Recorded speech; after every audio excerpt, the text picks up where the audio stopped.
पुनीर खान 11 की तरफ से नहीं यार कोई पूछो जरा देख के बड़ी पहला ओवर मारदा डिगा खान साहब 11 की तरफ से 5 आउट ਇਹਨਾਂ ਦਾ ਇਤਸ਼ਾਮ ਸਾਹਿਬ ਦਾ ਅਟੈਕ ਬੋਲਰ ਆ ਜਾ ਰਿਹਾ। ਹਾਂਜੀ ਮਹਾਰਾਜੇ ਨੂੰ ਵੀ ਬੜੀ ਪੈਣੀ ਸ਼ਬੀਰ ਸਾਹਿਬ बड़ी मार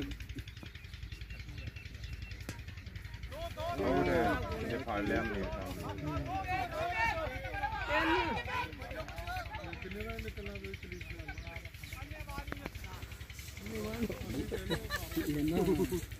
ਉਹਨਾਂ ਲਈ ਮੈਟ ਤੱਕ ਖੇਡਦਾ ਰਹਾ